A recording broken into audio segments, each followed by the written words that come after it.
तो हम लोग कर रहे हैं रेस्पिरेशन इन प्लांट्स। अब एक बार जान लो रेस्पिरेशन किन में होता है। आंसर आएगा रेस्पिरेशन दुनिया के सभी जीवित जीवों में होता है। जो भी जीवित है उन सब के अंदर क्या होगा, रेस्पिरेशन। रेस्पिरेशन में हमेशा दो केस होंगे, या तो ऑक्सीजन की प्रेजेंस में सांस लेंगे या तो ऑक्सीजन की एब्सेंस में सांस लेंगे। लेकिन ज्यादातर जीव, मतलब अगर पृथ्वी पे सारे जीवों को जोड़ लिया जाए तो ज्यादातर जीव किसकी प्रेजेंस में सांस लेते हैं, ऑक्सीजन की प्रेजेंस में। इस प्रक्रिया को क्या कहते हैं, इस प्रक्रिया को बोलते हैं एरोबिक रेस्पिरेशन। आपने हिंदी में सुना होगा आपसी श्वसन। और अगर बिना ऑक्सीजन के सांस लें तो इसे बोलते हैं एनएरोबिक रेस्पिरेशन। आपने हिंदी में सुना होगा अनाक्षी श्वसन। तो ये बात निकल के सामने आई कि रेस्पिरेशन दुनिया के सभी जीवों में होता है। वो बात अलग है कि कुछ ऑक्सीजन के साथ सांस लेंगे और कुछ बिना ऑक्सीजन के सांस लेंगे। और ऑक्सीजन के साथ लेंगे तो ज्यादा ऊर्जा मिलेगी, बिना ऑक्सीजन के साथ लेंगे तो कम ऊर्जा मिलेगी। अच्छा बताओ, भोजन में उपस्थित ऊर्जा को रिलीज करने की प्रक्रिया को क्या बोलते हैं, रेस्पिरेशन। भोजन में उपस्थित ऊर्जा को रिलीज करने को क्या बोलेंगे, रेस्पिरेशन। बताओ अब भोजन में ऊर्जा कहां से आई, ये इस चैप्टर में हमने देखा था। लास्ट चैप्टर में नाम क्या था, फोटोसिंथेसिस। बताओ कहां से आई थी भोजन में ऊर्जा, कहां से आई, फोटोसिंथेसिस। लाइट एनर्जी को केमिकल एनर्जी में बदला गया था और यही केमिकल एनर्जी खाने में उपस्थित हो गई। बता देता हूं कौन से फॉर्म में, कार्बन कार्बन बॉन्ड। कौन से फॉर्म में उपस्थित हुई, कार्बन कार्बन बॉन्ड में। अब इसी एनर्जी को हम तोड़ेंगे, कार्बन कार्बन बॉन्ड को तोड़ेंगे, या तो ऑक्सीजन की प्रेजेंस में तोड़ेंगे या तो ऑक्सीजन की एब्सेंस में तोड़ेंगे। इसी प्रक्रिया का नाम क्या है, रेस्पिरेशन। तो कितने प्रकार का होता है, ऑक्सी श्वसन और अनाक्षी श्वसन, एरोबिक रेस्पिरेशन और, आइडिया लगा। बताओ हमारी बॉडी में जो खाना है उससे ऊर्जा निकालने की प्रक्रिया का नाम रेस्पिरेशन। रेस्पिरेशन किसमें होता है, कंफ्यूज मत होना, दुनिया के सभी जीवों में। हाँ वो बात अलग है कि ज्यादातर जीव ऑक्सीजन के प्रेजेंस में ऊर्जा निकालते हैं यानी रेस्पायर करते हैं, और कुछ जीव बिना ऑक्सीजन के रेस्पायर करते हैं। ठीक है ना, तो दो तरह का रेस्पिरेशन होता है। इज दैट क्लियर, आइडिया लगा। देखो आप, पौधा क्या ले रहा है, O2, क्या निकाल रहा है, CO2। पौधा क्या ले रहा है, O2, क्या निकाल रहा है, CO2। अच्छा यहां से देखो पानी भी ले रहा है, तो पानी एक तो वहां यूज हो जाएगी कहां पे, फोटोसिंथेसिस में। और कार्बन डाइऑक्साइड भी ले लेगा वायुमंडल से, वो तो फोटोसिंथेसिस की प्रोसेस है, उसको किनारे कर दीजिए, उसको किनारे कर दीजिए। पौधा दिन में दो काम करता है, कौन सा पता है, एक तो रेस्पिरेशन और दूसरा फोटोसिंथेसिस। और रात को केवल एक काम करता है, क्या, रेस्पिरेशन। तो क्या तथ्य निकल के सामने आए, क्या फैक्ट निकल के सामने आए, पौधा 24 घंटे एक काम दिन रात करता है, क्या, रेस्पिरेशन। लेकिन दिन में रेस्पिरेशन के साथ साथ, अब देखो आप कंफ्यूजन दूर हुआ। ये मैंने ज्यादातर बच्चों को अपने कैरियर में देखा है कि, अपनी कैरियर का मतलब कोचिंग का नाम नहीं ले रहा हूं, जो ये हमारा जो लंबा कैरियर गुजरा है उसमें देखा है कि बच्चे यही कंफ्यूज होते हैं कि पौधा तो दिन में CO2 लेता है, O2 निकालता है। मानते हैं कि पौधा CO2 लेता है, O2 निकालता है, लेकिन ऐसा नहीं कि रेस्पिरेशन नहीं कर रहा है ना। जो फोटोसिंथेसिस के दौरान ऑक्सीजन निकल रही है वो ले लेता है और CO2 निकाल देता है, और जो CO2 निकाली गई रेस्पिरेशन के दौरान वो पौधे ने फोटोसिंथेसिस में यूज कर ली। तो इसलिए हमें पता नहीं चलता है कि दिन के समय रेस्पिरेशन हो रहा है, पर होता है। बताओ पौधा 24 घंटे 24/7 कौन सी प्रक्रिया करता है, और दिन के समय एक एडिशनल प्रोसेस करता है, फोटोसिंथेसिस। इसीलिए दिन के समय होता क्या है, फोटोसिंथेसिस होने के कारण हमें यह लगता है कि CO2 ले रहा है, O2 निकाल रहा है। मानते हैं CO2 लेता है, O2 निकालता है, लेकिन इसका मतलब ये मत समझो कि पौधा O2 नहीं ले रहा है। ये जो पौधा फोटोसिंथेसिस के थ्रू O2 निकाला, जैसे मान लो मैंने फोटोसिंथेसिस कर रहा हूं, मैं पौधा हूं, मैंने O2 निकाला, लेकिन मेरी कोशिकाओं ने कुछ O2 ले लिया और कुछ CO2 निकाल दिया। बताओ मेरी कोशिकाओं ने क्या कर लिया, सांस ले लिया कि नहीं लिया।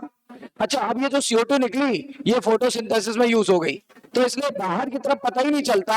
अगर आप बाहर खड़े हो तो आपको यही लगेगा कि पौधा क्या ले रहा है, CO2, और क्या निकाल रहा है, लेकिन ऐसा नहीं है, दोनों प्रक्रिया एक साथ चल रही है। मानते हैं कि दिन में फोटोसिंथेसिस ज्यादा हो जाती है तो CO2 लेता हुआ दिखता है, O2 निकालता हुआ दिखता है, पर ऐसा नहीं है कि पौधा रेस्पिरेशन नहीं कर रहा होता है, कर रहा होता है, लेकिन फोटोसिंथेटिक रेट ज्यादा है, रेस्पिरेशन रेट कम है, तो पता नहीं चलता है। समझ में आई बात? और रात को केवल और केवल, अच्छा इसीलिए आपने सुना होगा रात को पौधों के नीचे, पेड़ के नीचे नहीं सोना चाहिए। सुना है कि नहीं सुना है? शायद पुराने लोग कहते थे भूत आ जाएगा, पर भूत तो कुछ नहीं होता। बताओ क्या होता है? रात को पौधा हमारी तरह कौन सी गैस लेगा और कौन सी गैस निकालेगा, और तेजी से निकालेगा, और हम सो रहे होंगे तो कौन सी गैस अंदर चली जाएगी? CO2 जहरीली है कि नहीं? जहरीली है ना, तो डेथ होने का चांस बढ़ सकता है। यही कारण है कि रात को पेड़ के नीचे डायरेक्ट नीचे नहीं सोना चाहिए, इधर उधर सो थोड़ा। डायरेक्ट नीचे क्या करेंगी, पत्तियां सांस ले रही हैं तो CO2 छोड़ेंगी और O2 लेंगी, तो आपको जो गैस चाहिए वो नहीं मिलेगी, और जो गैस नहीं चाहिए वो मिलेगी, तो क्या होगा? खतरा बढ़ जाएगा कि नहीं बढ़ जाएगा? समझ में आ गई बात? कोई कंफ्यूजन नहीं? तो यही प्रोसेस है, पौधा O2 ले रहा है, पौधा CO2 निकाल रहा है, ठीक है ना। और वाटर जो ले रहा है ये उड़ा देता है। वाटर उड़ाने की प्रोसेस का नाम वाष्पोत्सर्जन, इंग्लिश में क्या बोले? ट्रांसपायरेशन। बोलो सही कह रहा हूं कि गलत कह रहा हूं? आज का मोटिवेशनल कोट है क्या? अपने विचारों के महत्व को समझें, क्योंकि विचार जिंदगी की दिशा तय करते हैं। सही है ना? मन में अच्छे विचार आ जाए तो अच्छे काम हो जाते हैं, मन में विचार आ जाए नहीं अब जीने का कोई मतलब नहीं है तो समाप्त, जीवन की लीला समाप्त। एक DM थे पटना में, शायद वो पोस्टेड थे DM, काफी दिन पहले की घटना बता रहा हूँ। DM जैसी पोस्ट जो तरसते हैं लोग उसके लिए, है ना। IAS जिसका रुतबा होता है, IAS को कोई नौकरी से नहीं निकाल सकता, सस्पेंड कर सकता है, नौकरी से नहीं निकाल सकता, यू आर टर्मिनेटेड नाउ, नहीं। हाँ, 10 दिन के लिए सस्पेंड कर सकता है, गुस्से में पनिशमेंट बता रहा हूँ, लेकिन कोई निकाल नहीं सकता। तो बताओ वो DM थे, केवल इस बात के लिए उन्होंने सुसाइड कर लिया कि उनकी वाइफ और उनके पापा जी में बनती नहीं थी। मतलब पापा जी की बात सुने कि वाइफ की बात सुने, तो उन्होंने कहा मैं इतना उब गया हूं, मेरे पास सब कुछ है, इतना रुपया पैसा सब जानते हो, DM के पास पैसे की कमी नहीं होती, लेकिन उन्होंने सुसाइड कर लिया। तो कहने का क्या मतलब होता है? ये देखो, अपने विचारों के महत्व को समझें। विचार ही है जो कुछ भी करवा सकते हैं। अगर विचार ही है जो आपको क्या कर सकते हैं, यहां से वहां पहुंचा सकते हैं, और विचार ही है जो आपको यहां से यहां ला सकते हैं, और विचार ही है जो आपको यहां से वहां पहुंचा देंगे जहां से कभी लौट के नहीं आओगे। तो विचार हमेशा पॉजिटिव रखिए। विचार पॉजिटिव रखेंगे तो जिंदगी की दिशा तय करने में काफी मदद मिलेगी। सही है ना? बढ़े आगे, थोड़ा सा ब्रीफ करते हैं। सूरज की रोशनी, आप देखो दोनों चैप्टर को जोड़ रहे हैं। सूरज की रोशनी आई, कहां पे गिरी? पत्तियों पे गिरी, पत्तियों की कोशिकाओं में गई, कोशिकाओं के अंदर क्या था? किचन। किचन का नाम, किचन क्यों बोल रहा हूं? किचन में क्या बनता है? खाना बनता है ना। तो खाना बना, यहाँ पे खाना किस रूप में बना?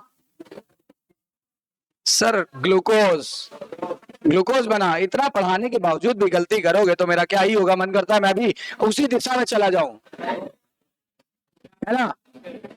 अभी मेरे मन में विचार आ रहा है ऐसा, है ना। तो देखो, पौधे ने खाना किस रूप में बनाया? ग्लूकोज। कैसे ले गया एक जगह से दूसरी जगह? सुक्रोज। कैसे स्टोर किया? हाँ, जवाब दोगे तो मेरा उत्साह बढ़ेगा, और नहीं दोगे तो फिर वहां चला जाऊंगा, फिर जहां से लौट के नहीं आऊंगा। देखो, फिर देखो, ग्लूकोज बना और पौधे ने कौन सी गैस निकाली? O2। ये गैस, उसी कोशिका में एक और पार्टनर उपस्थित है, पावर हाउस।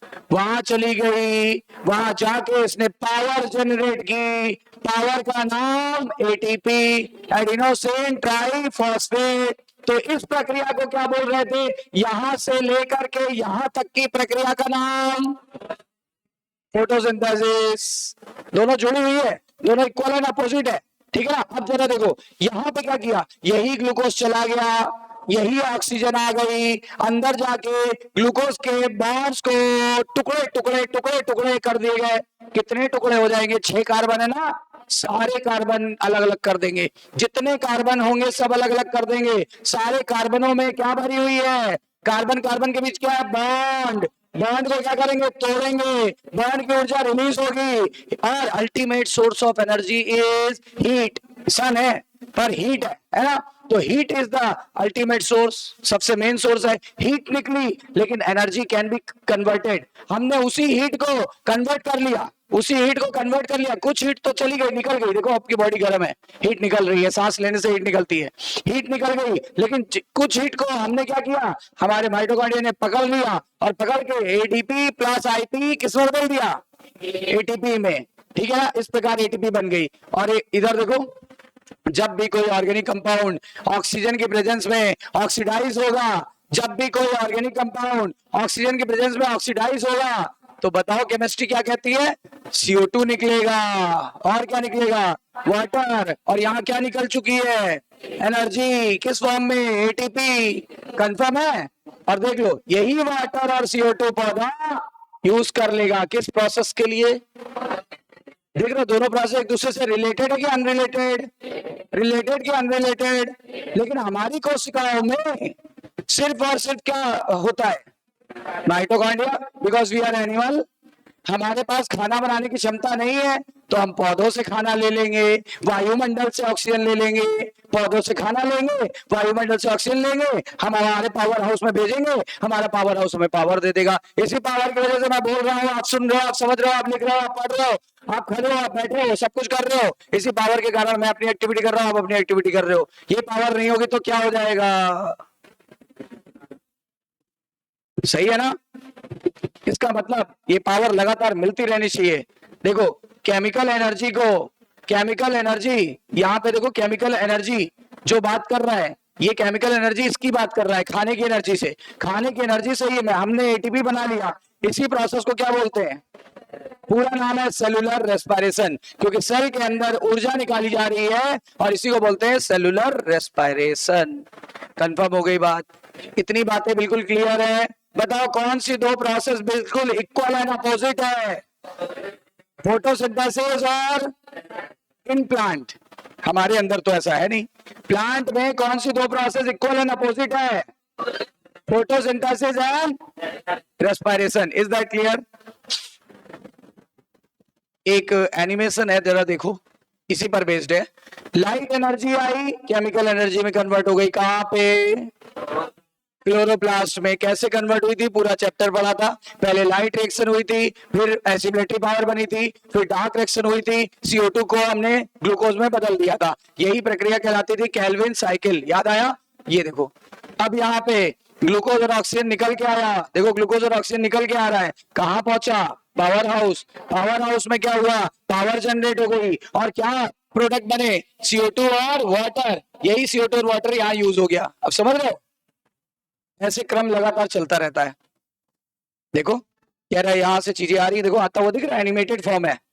यहाँ घुसा, पावर जनरेट की, CO2 और वाटर में बदला, CO2 और वाटर वापस उसने ले लिया। ऐसे क्रम लगातार चलता रहता है। Is that clear.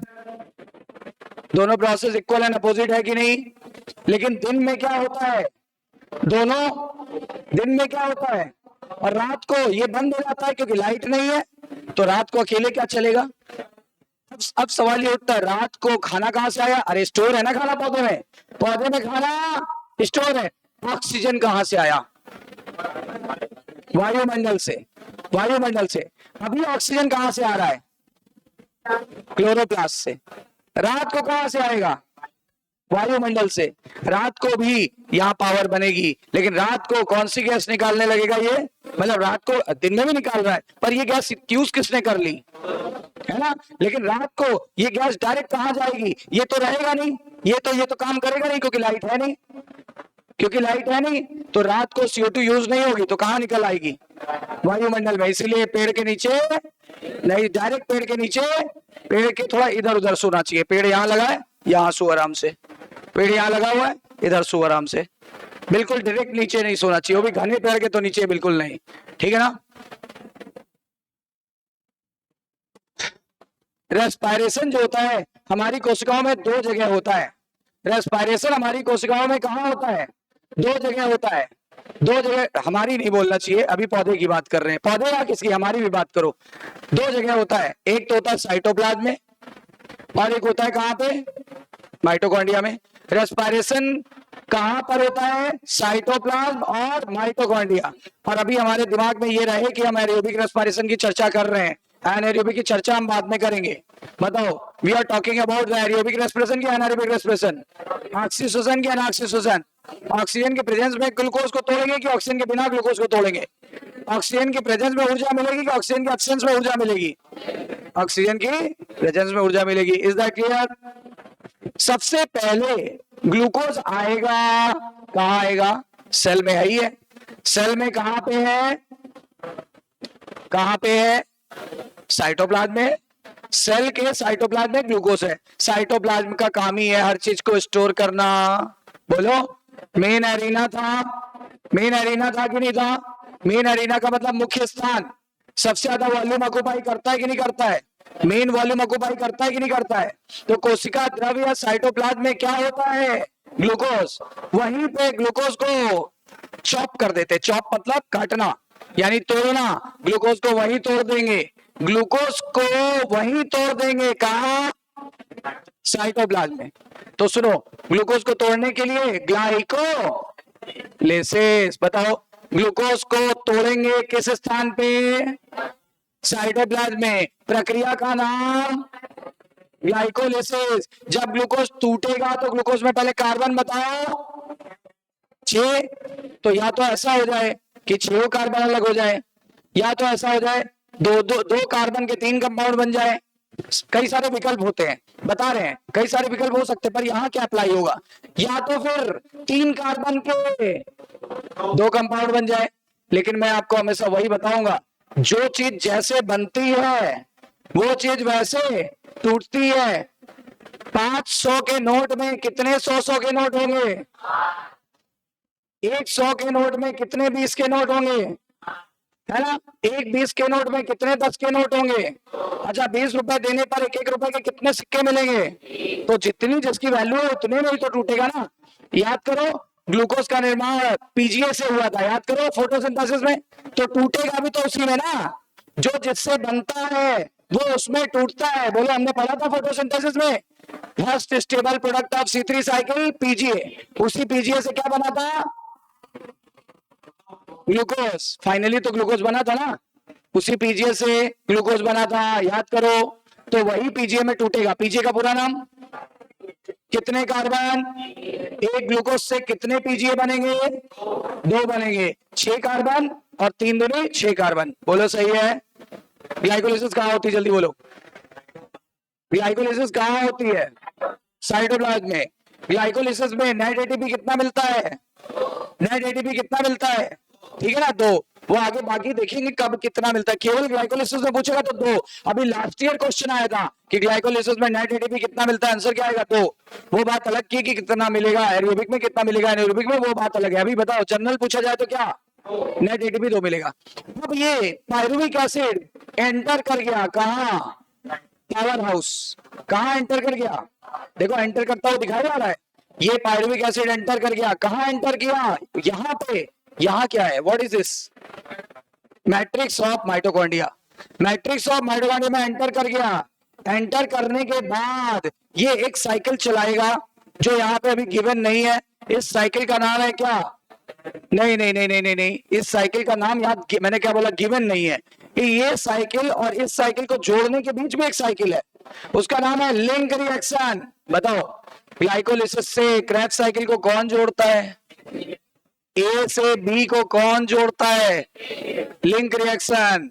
तो बताओ, क्वेश्चन सुनना, ग्लाइकोलिसिस से क्रेब्स साइकिल को कौन जोड़ता है, लिंक रिएक्शन। और उसके लिए कंपाउंड बनेगा 2 कार्बन वाला, नाम सुन लेना, एसिटाइल कोएंजाइम ए। अभी मैं केवल सिखा रहा हूं, अभी तो एक एक चीज लिखाऊंगा ना, आपको लिखाऊंगा, नोट्स बनवाऊंगा पूरा पूरा। बताओ जल्दी से, ग्लाइकोलिसिस को क्रेब्स साइकिल से कौन जोड़ता है, कौन से कंपाउंड द्वारा, एसिटाइल कोएंजाइम ए। कितने कार्बन, 2 कार्बन। चलो, क्रेब्स साइकिल के दौरान सारी ऊर्जा निकल जाएगी, क्रेब्स साइकिल के दौरान सारी ऊर्जा निकल जाएगी। यानी CO2 निकल जाएगा, यहाँ CO2 निकल जाएगा, जितने कार्बन है सबको तोड़ दिया जाएगा। और कार्बन जब भी टूटेगा तो ऑक्सीजन के साथ रिएक्ट करके, ऑक्सीजन भी तो है ना, तो कार्बन जब भी टूटता है तो CO2 के रूप में निकलता है। किसके साथ किस रूप में निकलता है? CO2 के रूप में। बताओ, क्लियर है? क्लियर है ना? चलो, तो यहां से CO2 निकलेगा। अच्छा, अब वाटर यहां नहीं निकलेगा, वाटर बिल्कुल लास्ट में निकलता है, वाटर बिल्कुल लास्ट में निकलता है, याद रखिएगा, ठीक है ना? अच्छा, जब मैंने बोला था जब सारी ऊर्जा यहाँ बदल गई, जब सारी ऊर्जा यहाँ पे निकल गई, तो फिर बताओ फिर ये वाली साइकिल की जरूरत क्या पड़ी? इसका नाम है ETS। याद करो, ETS is common in chloroplast and mitochondria. याद आया? बताओ, अगर सारी ऊर्जा मैंने बोला यहाँ निकल ही गई थी तो यहाँ पर ले जाने का कोई पर्पस है? पर्पस।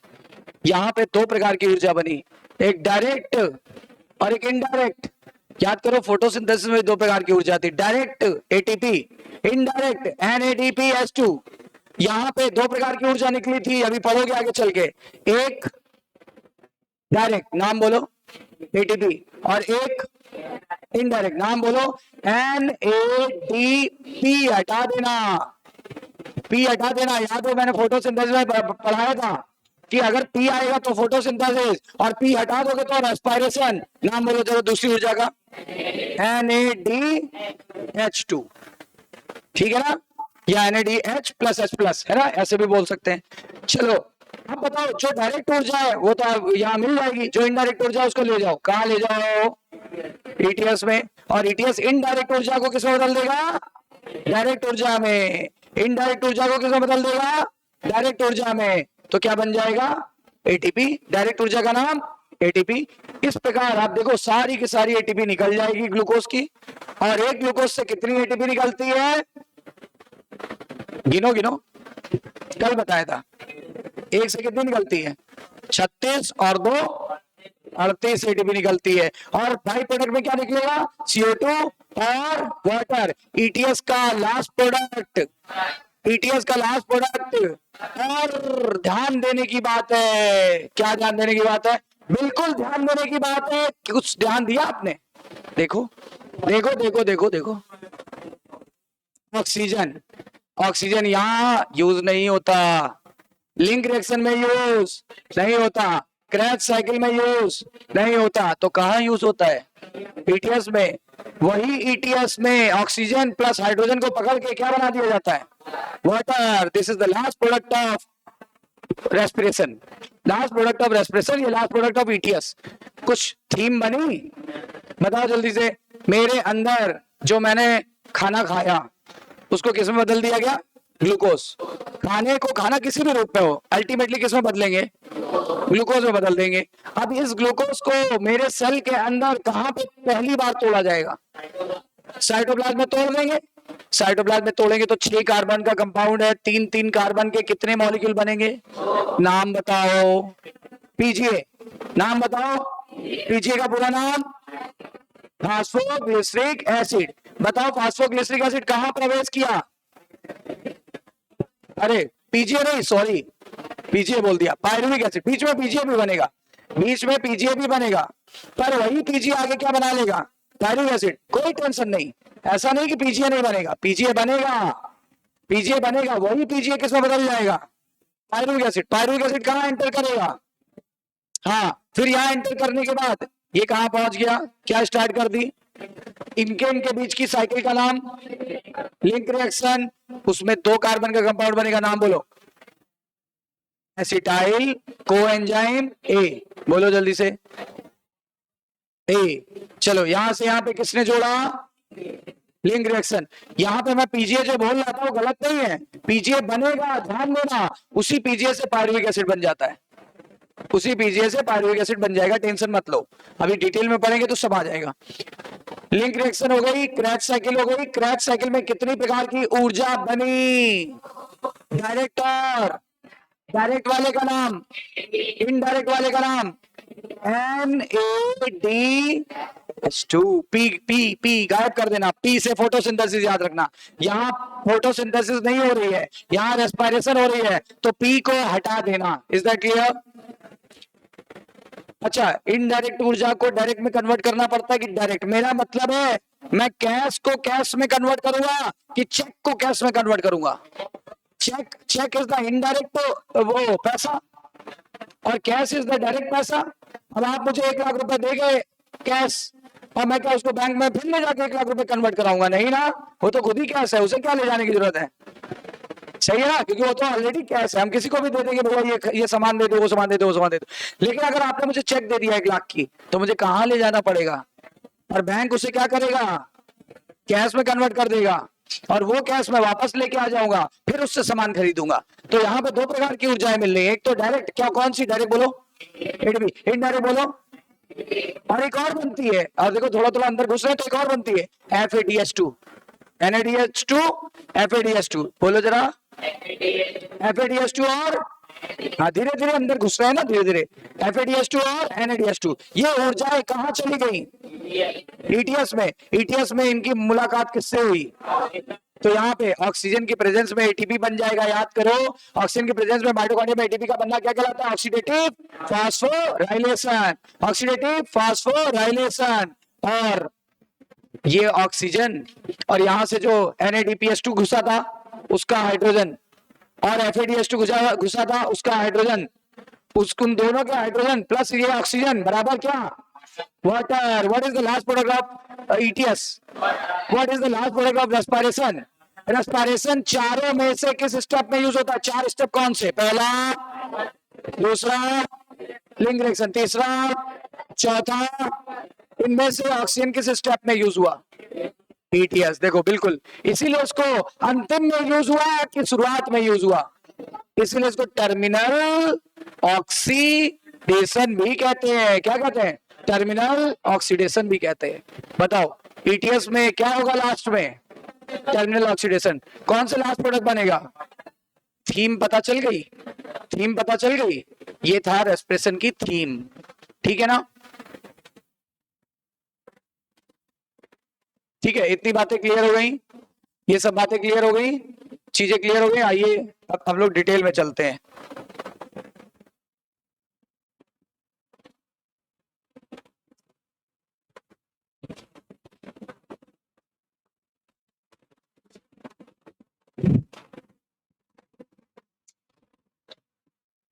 देखो ये NCERT है, पहले इसका हम लोग थीम बना लें फिर आगे बढ़ेंगे। काफी कुछ पता चल गया है, फिर भी एक बार पढ़ लेते हैं, देखते हैं कि NCERT क्या कहती है।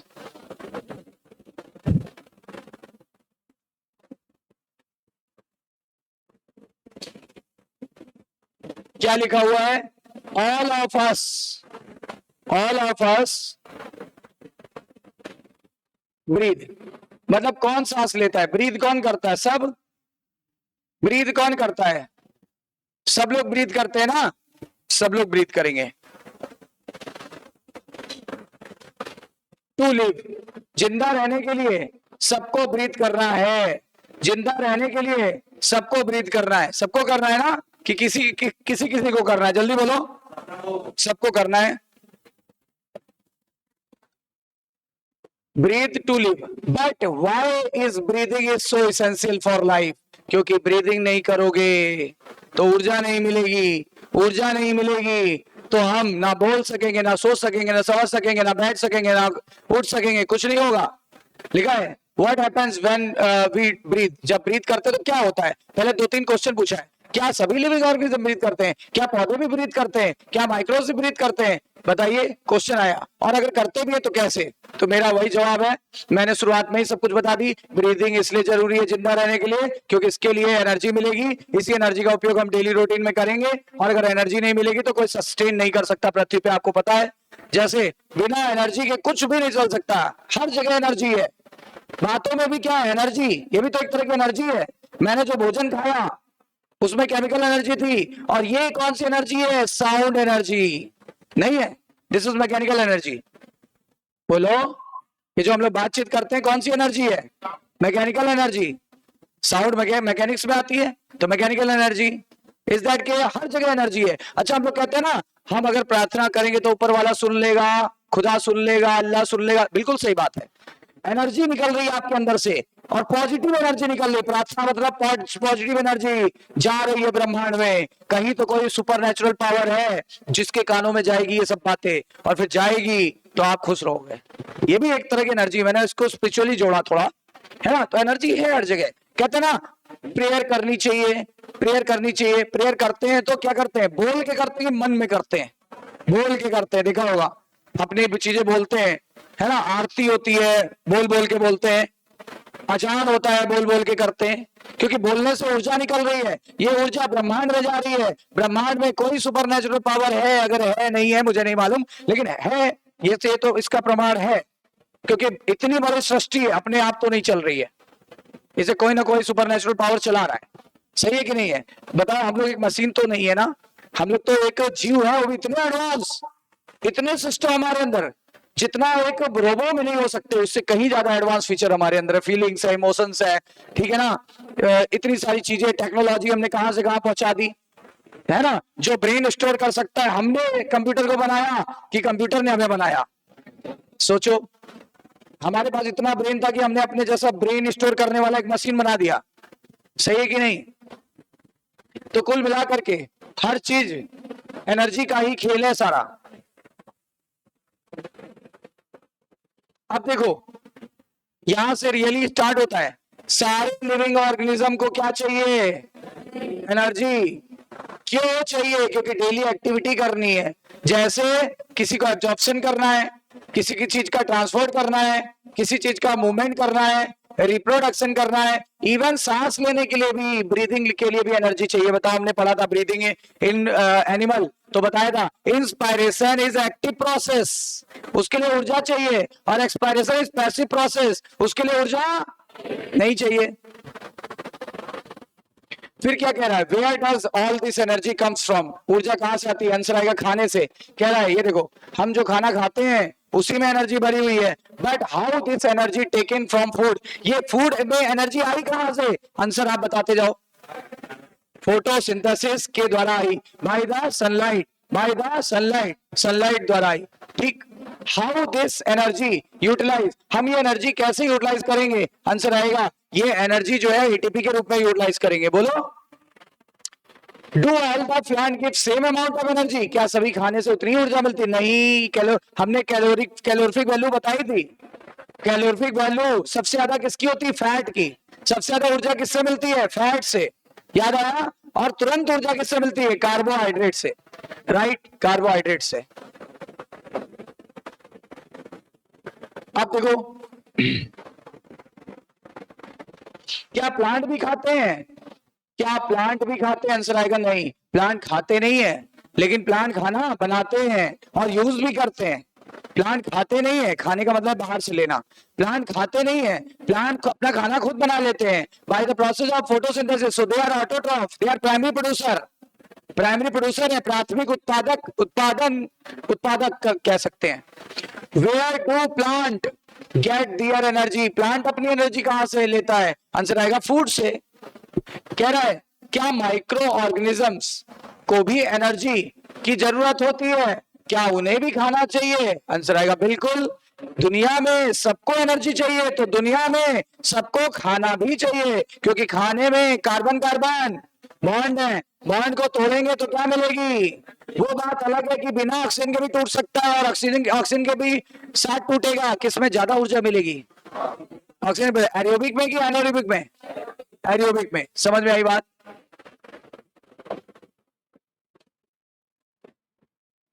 फिर क्या कह रहा है देखो,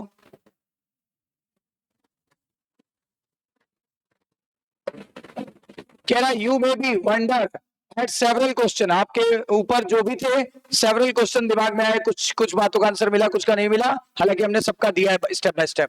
सीम टू बी वेरी डिस्कनेक्टेड। आपको कुछ चीजें समझ नहीं आ रही होगी, कुछ डिस्कनेक्शन लग रहा होगा, लेकिन चूंकि मैंने एक्सप्लेन करके आपसे क्वेश्चन पूछे तो आपके दिमाग में आ गया होगा कि पौधा खाना खाता नहीं है, बल्कि बना लेता है, और उसे ऊर्जा चाहिए, उसी से ऊर्जा निकाल भी लेता है।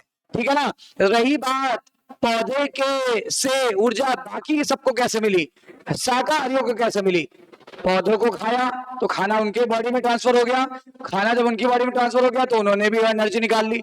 मांसाहारियों का क्या हुआ होगा? मांसाहारियों ने शाकाहारियों को खाया तो उनको ऊर्जा मिल गई। बोलो अच्छा बताओ हम लोग क्या खाते हैं? दाल, चावल, रोटी, सब्जी या कुछ भी आइटम खाते हैं खाने का, ब्रेड है ना, या पिज्जा, कुछ भी खाओ, मोमोज, ये बना किससे है? ग्रेन से। ग्रेन से नहीं बना है, वेजिटेबल नहीं पड़े इसमें। मोमोज की भी बात करो, मैदे से बनता है? बोलो। अब मैदा क्या है? व्हीट। मैदा क्या? गेहूं। बारीक गेहूं हो जाए तो क्या बोलते हैं? मैदा। तो एक तो आपको देखो ये गेहूं कहां से मिला, है ना। अच्छा अब मोमोज के अंदर जो चटनियां आई बनाई गई, लहसुन, लाल मिर्च, है ना, इससे बनाते हैं वो रेड वाली। फिर एक आती है वो सेजवान चटनी टाइप की होती है, वो भी बहुत सारी लहसुन और अदरक और पता नहीं क्या क्या मिला के बनाते हैं। सोचो ये सब भी कहां से मिला? हम एक एग्जांपल ले रहे हैं। पिज्जा के लिए ब्रेड चाहिए, बेस चाहिए, कहां से मिला? उसके ऊपर भी टोमेटो काट के डालते हैं, बेल पेपर यानी शिमला मिर्च डालते हैं रंग बिरंगी, उसके अलावा देखा होगा ऑलिव्स डालते हैं, उसके अलावा देखा होगा और भी बहुत सारे गार्निशिंग करने के लिए मटेरियल कहां से आया? प्लांट से। हम कुछ भी खाएंगे प्लांट से ही आएगा। अच्छा बोलो सर नॉनवेज, नॉनवेज भी तो प्लांट से आया। अच्छा ये बताओ, नॉनवेज में हम बात करते हैं मुर्गी की। मुर्गी क्या खाती है? कीड़े। मुर्गी क्या खाती? कीड़े, और थोड़े बहुत ग्रेन्स भी खाती है, ग्रेन्स, बीज, है ना। अब मुर्गी ने क्या खाया? ग्रेन खाया तो डायरेक्ट प्लांट को खाया, कीड़े को खाया तो कीड़े कहां से आए? प्लांट को खा के। कुल मिलाकर के फूड कहां से मिल रहा है? प्लांट से। चाहे शाकाहारी हो या शाकाहारियों को डायरेक्ट मिल रहा है और मांसाहारियों को इनडायरेक्ट मिल रहा है। अब कुछ थीम तैयार हुई, है ना। अब देखो वापस आते हैं, but in really the process of breathing is very much connected to the process of release of energy from the food. कह रहा है ब्रीदिंग का मतलब सीधे सीधी बात है कि हम खाने से ऊर्जा निकालेंगे। कहता है कैसे निकालेंगे, यही इस चैप्टर की थीम है, राइट। जितनी ऊर्जा है लाइफ प्रोसेस का मतलब समझ रहे हो, जो जो आप करते हो पूरे दिन में, सांस लेना, चलना फिरना, सोना उठना, ठीक है ना, हार्ट का बीट होना, ब्लड का फ्लो होना, ठीक है ना, इधर उधर कुछ भी बोलना, देखना, ठीक है, हंसना रोना, सबके लिए एनर्जी चाहिए। ये एनर्जी कहां से आएगी? बताओ बताओ। By the oxidation of macromolecule यानी फूड। मैक्रोमोलिक्यूल को क्या बोलते थे? फूड से आएगी। फूड का ऑक्सीडेशन कराएंगे, बोलो। या तो बिना ऑक्सीजन के ऑक्सीडेशन कराएंगे या तो ऑक्सीजन के साथ कराएंगे। किसमें कम ऊर्जा मिलेगी, किसमें ज्यादा ऊर्जा मिलेगी? ऑक्सीडेशन से बॉन्ड टूटेंगे कि बनेंगे? टूटेंगे। टूटेंगे तो ऊर्जा निकलेगी कि अंदर आएगी? निकलेगी। तो हम पकड़ लेंगे उसे और पकड़ के किसमें बदल देंगे? एटीपी। सही है। कह रहा केवल ग्रीन प्लांट और साइनोबैक्टीरिया अपना खाना बना सकते हैं। लिखा है कौन सी प्रोसेस से? फोटोसिंथेसिस से। और ये फोटोसिंथेसिस से कैसे खाना बनाएंगे? लाइट एनर्जी को कन्वर्ट किया था केमिकल एनर्जी और स्टोर कर लिया था किस रूप में? बॉन्ड के रूप में। किस में? कौन से बॉन्ड? Glucose, sucrose, starch. अभी बताया था आते आते, और पहले भी बता चुका हूं, कोई नई बात नहीं है। बोलो चैप्टर कनेक्टेड हो गया कि नहीं हो गया? मैंने कहा ना आप चीजों को ध्यान से पढ़ो। देखो एक टर्म में आपका इसी में ले लेता हूँ चीजें क्लैरिफाई कराने में। आज का टर्म जो है इंट्रोडक्शन में हमें थोड़ा समय लग जाता है। इंट्रोडक्शन जैसे हुआ फिर अपना फ्लो बन जाएगा। फिर लिखा हुआ है कि वी मस्ट रिमेंबर, बोलते हैं हमको याद रखना चाहिए। क्या भाई क्या याद रखना चाहिए? कि केवल हरे पौधे खाना बनाते हैं। इंजन हॉज का यह बात याद करो। इंजन हॉज ने कहा था in the presence of sunlight the only green plant release oxygen.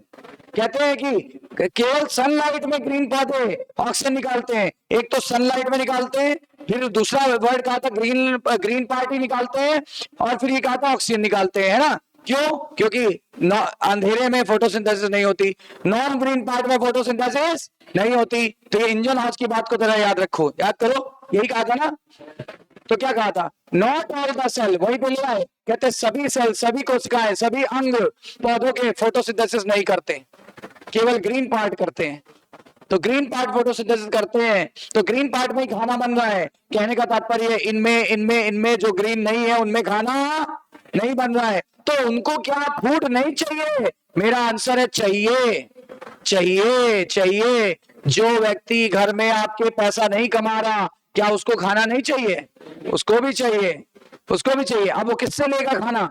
जो कमा रहा है, मेन मुखिया, जो घर का चीफ है, बॉस है, ठीक है ना, वो देगा सबको खाना। अब बताओ, यानी समझे मेरा इशारा? ग्रीन प्लांट किसको देंगे? नॉन ग्रीन पार्ट को। कहेंगे ऐसा है तुम खाना लो, और जब हमें तुमसे जरूरत पड़ेगी तो तुम हमें कुछ लौटा देना, कुछ हमारी हेल्प कर देना कुछ चीजों में। वो चीजें हम फिजियोलॉजी में देखेंगे आगे।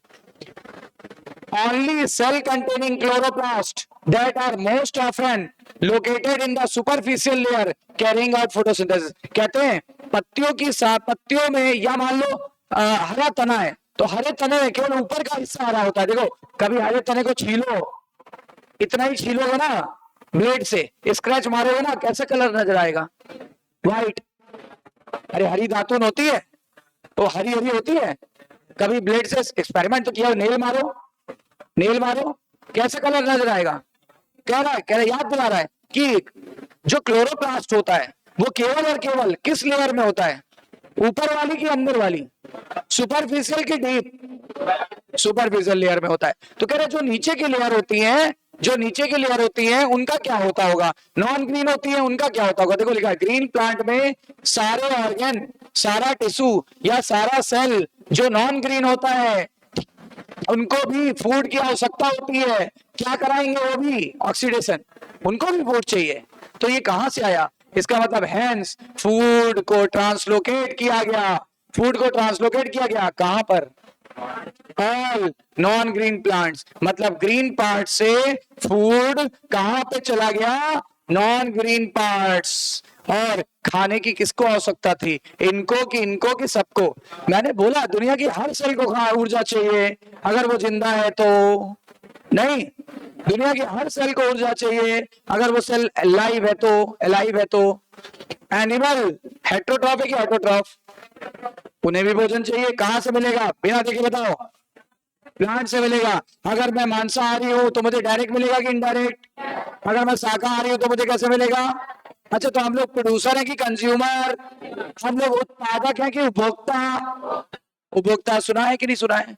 कितना आसान है, ध्यान से सुनते जाओ। देखो चैप्टर एक से एक जुड़ते जाएंगे, ये मेरा चैलेंज है। दे ऑब्टेन फूड फ्रॉम प्लांट। ये लोग हम लोग परपोषी हैं। परपोषी का मतलब पड़ोसी से पोषण लेंगे। हमारा पड़ोसी कौन? प्लांट। हम प्लांट से पोषण लेंगे, परपोषी। हम खुद भोजन नहीं बना पाएंगे, इसीलिए हम लोग प्लांट से दो तरीकों पर निर्भर रह सकते हैं। शाकाहारी है तो डायरेक्ट, मांसाहारी है तो इनडायरेक्ट। तो हम उत्पादक है कि उपभोक्ता है?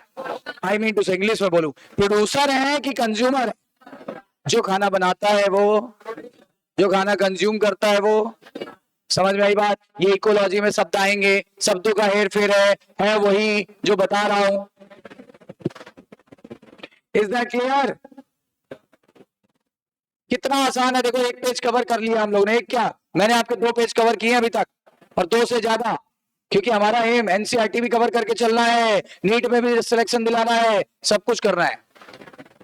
देखो आ गई वही बात, डायरेक्टली कौन डिपेंड रहता है?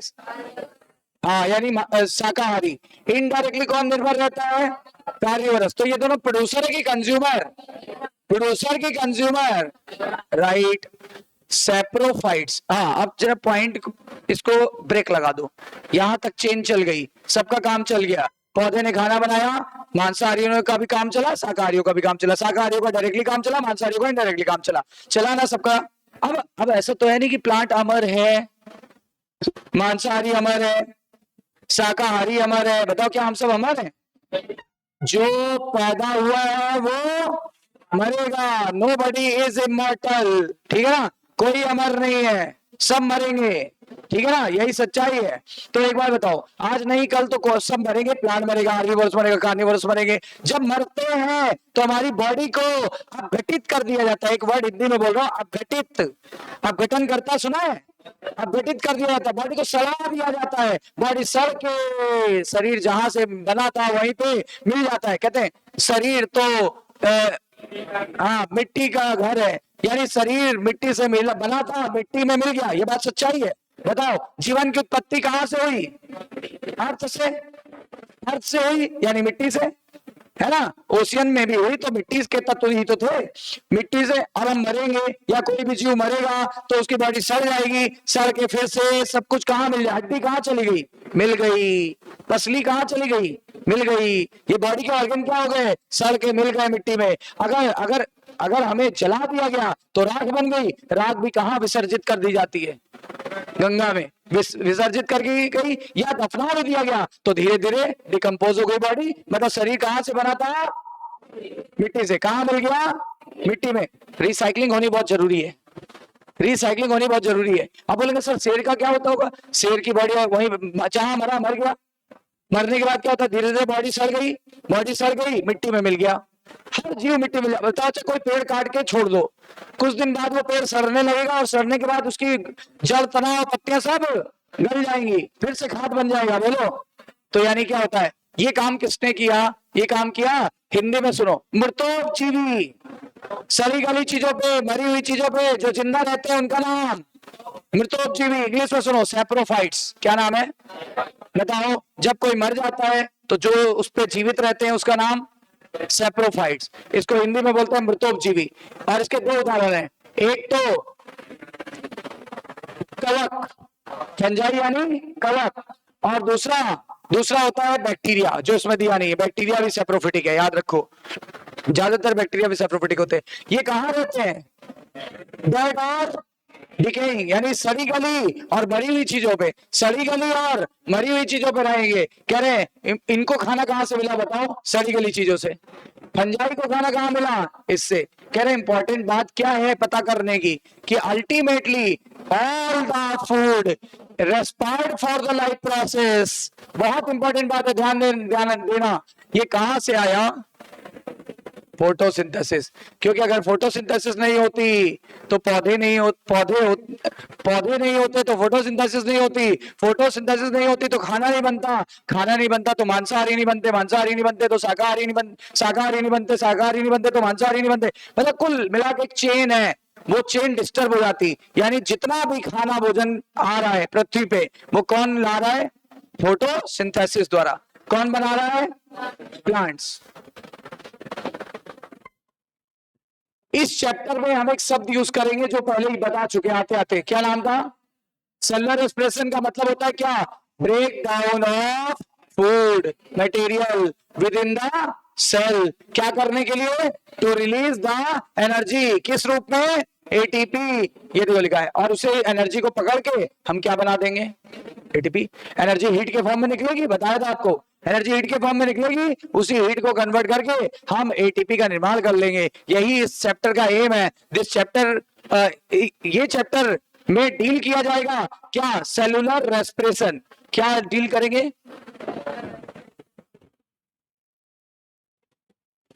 अब देखो जो जो बातें बताई है आज मैंने 2 पेज कवर किए हैं अभी। Photosynthesis of course takes place within the chloroplast. Photosynthesis कहाँ होती थी, किचन में, किचन का नाम क्लोरोप्लास्ट। कह रहे याद रखो यूकैरियोट्स में, क्योंकि प्रोकैरियोट्स में क्लोरोप्लास्ट नहीं होता, याद है ना। चलो, वेयर नहीं, वेयर एस द ब्रेकडाउन, कह रहा है खाना क्लोरोप्लास्ट में बनता है, पर खाना टूटता कहाँ है, पहले साइटोप्लाज्म में, फिर पहले साइटोप्लाज्म में और फिर माइटोकॉन्ड्रिया में। ध्यान देना। तो break down of complex molecule, यानी वही फूड की बात कर रहा है, कॉम्प्लेक्स मॉलिक्यूल यानी फूड की बात कर रहा है, जिससे ऊर्जा निकालनी है, ठीक है ना। वो कहां पे होगा, वो पहले होगा साइटोप्लाज्म। ग्लाइकोलिसिस कहां हुई थी, है ना। बाकी प्रोसेस कहां हुई थी, माइटोकॉन्ड्रिया। कह रहा है only in case of eukaryote, याद दिला रहा है, क्योंकि प्रोकैरियोट्स में माइटोकॉन्ड्रिया नहीं होता।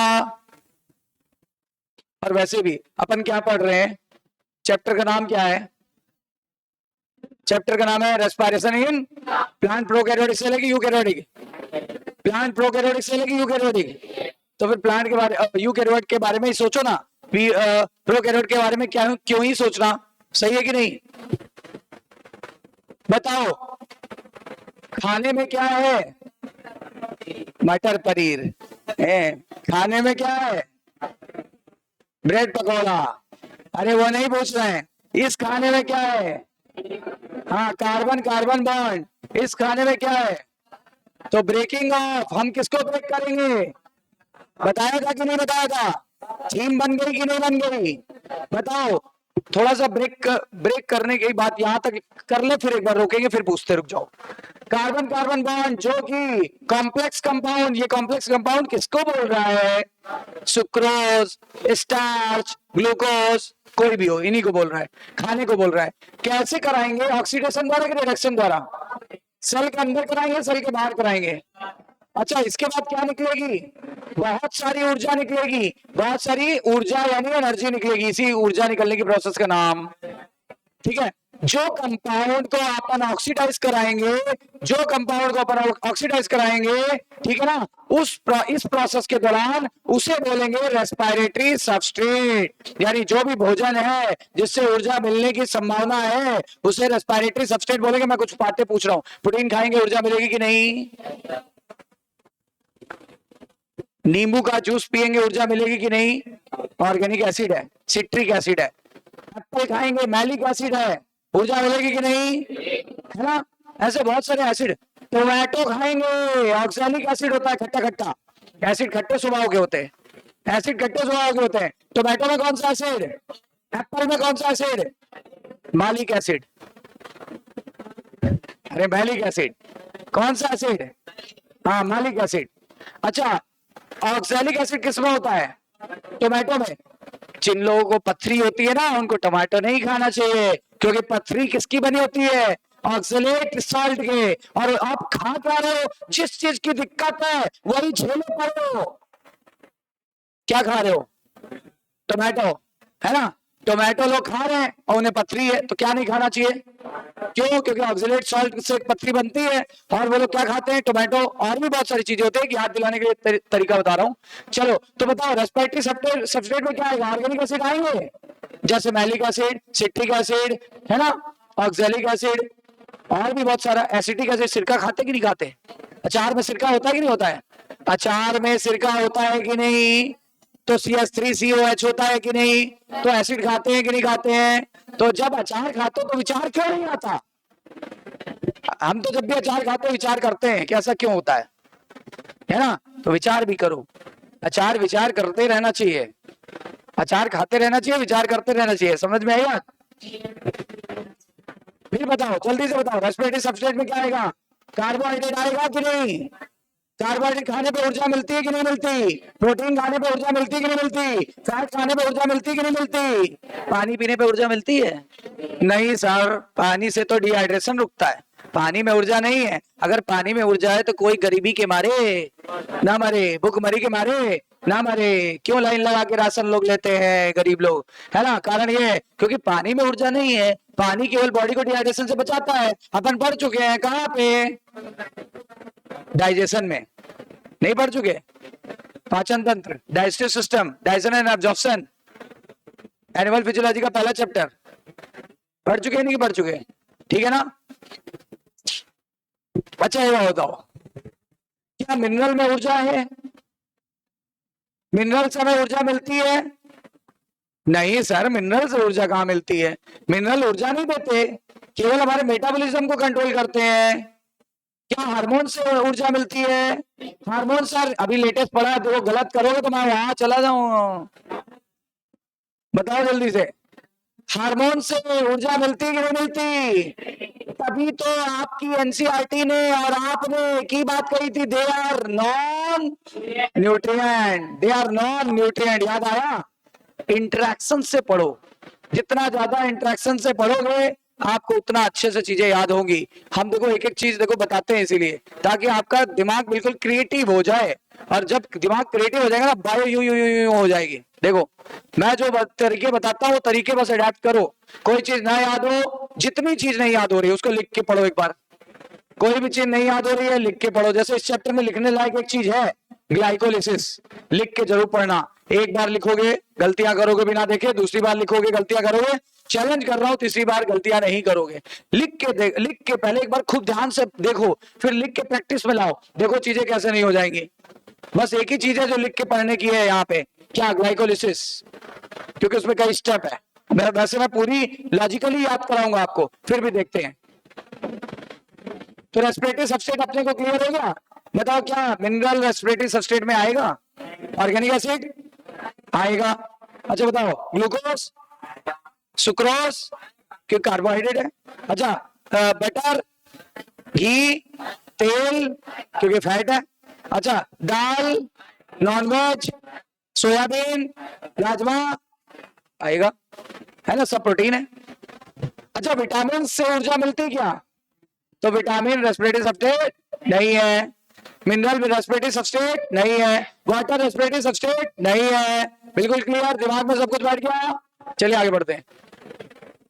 कह रहा है सबसे कॉमन रेस्पिरेटरी सब्सट्रेट क्या है, ज्यादातर क्या होता है, कार्बोहाइड्रेट। इसीलिए याद करो, जब भी किसी को तुरंत एनर्जी की जरूरत होती है क्या पी लो, ग्लूकॉन डी। क्या पी लो, ग्लूकॉन डी में क्या होती है, डेक्सट्रोज ग्लूकोज, डेक्सट्रोज ग्लूकोज की लेवो ग्लूकोज, डी ग्लूकोज की ऑल ग्लूकोज, डी ग्लूकोज होती है, तुरंत ऊर्जा दे देता है। तभी लिखा है कि सबसे कॉमन क्या होता है, कार्बोहाइड्रेट। तभी तो देखो बाजार में क्या आता है, मार्केट में क्या आता है, ग्लूकॉन डी, है ना। ग्लूकॉन डी क्यों आता है, तुरंत एनर्जी देगा, प्योर ग्लूकोज है, प्योर ग्लूकोज, पचाना भी नहीं पड़ेगा, पचाया है, ठीक है ना, पियो एनर्जी मिली, और इसको ऑक्सीडाइज करके एनर्जी निकाल लेंगे। लेकिन प्रोटीन, फैट और ऑर्गेनिक एसिड भी रेस्पिरेटरी सबस्ट्रेट है, किसमें, कुछ पौधों में। कह रहा ज्यादा कॉमन क्या है, कार्बोहाइड्रेट। देखो आलू में क्या है, प्याज में भी क्या है, आपके गेहूं में क्या है, स्टार्च, यानी चावल में भी स्टार्च है, कार्बोहाइड्रेट। ज्यादातर पौधों में क्या होता है, लेकिन एक बात, दालों में क्या है ना, सोयाबीन के बीज में और मूंगफली के बीज में, ऑलिव वाले में, जैतून का तेल निकालते नहीं निकालते, ऑलिव बोलते, ऑलिव, ऐसे बहुत सारा होता है। अच्छा इसके अलावा और क्या होता है, ऑर्गेनिक एसिड, आप जानते हो बहुत सारे ऑर्गेनिक एसिड फलों में होते हैं, अभी इतने नाम लिए, फलों में होते हैं, टमाटर में होते हैं, और फलाना में होते हैं, टमाका में होते हैं, है ना। आपके नाशपाती में होते हैं, वो भी खट्टा खट्टा लगता है ना, उसमें होते हैं। और आपका एक और होता है पाइन एप्पल, पाइन एप्पल में भी होता है। अब क्या बोला गया, अंडर सर्टेन कंडीशन। ये बात क्या आ गई सर, ये बात कुछ हजम नहीं हो रही है, तो मैं हाजमोला दे रहा हूं, कौन सा खाओगे, इमली की नॉर्मल, हाजमोला इमली फ्लेवर की नॉर्मल फ्लेवर, इमली फ्लेवर, तो इमली फ्लेवर लो, ऑक्सीजन के बिना या ऑक्सीजन के साथ, पची बात, सर्टेन कंडीशन पता चला, या तो ऑक्सीजन के बिना या तो ऑक्सीजन के साथ। जब भी कभी ऑक्सीडेशन कराएंगे, कहां पे कराएंगे, सेल में, तो सारी ऊर्जा जो रेस्पिरेटरी सबस्ट्रेट की है वो रिलीज नहीं होती, वो फ्री नहीं होती एक साथ, ठीक है ना। एक स्टेप में तो बिल्कुल नहीं होगी, धीरे धीरे स्लो स्टेप में, स्लो स्टेप में। कह रहा है कि एक साथ ऊर्जा नहीं निकलती, ऐसा नहीं कि ग्लूकोज के 6 कार्बन एक साथ टूट गए, पहले 3 कार्बन के 2 कंपाउंड बने, फिर 2 कार्बन के कंपाउंड बनेगा, फिर 1 कार्बन के कंपाउंड बन जाएगा, CO2 निकल जाएगी। बोलो क्या कहते हो कि एक स्टेप में रेस्पिरेशन होगा कि बहुत सारे, है ना। बायोमोलिक्यूल का एक बात याद दिलाते हैं, ज्यादातर मेटाबॉलिक रिएक्शन सिंगल स्टेप में नहीं होती, बल्कि छोटे छोटे कई स्टेपों में होती है, और इन एक स्टेप दूसरे स्टेप से सीरीज वाइज जुड़ा रहता है, और हर स्टेप में किसकी जरूरत लगती है, एंजाइम की। किसकी जरूरत लगती है, एंजाइम की। इस प्रक्रिया को बोलते हैं मेटाबॉलिक पाथवे। याद आया, मेटाबॉलिक पाथवे।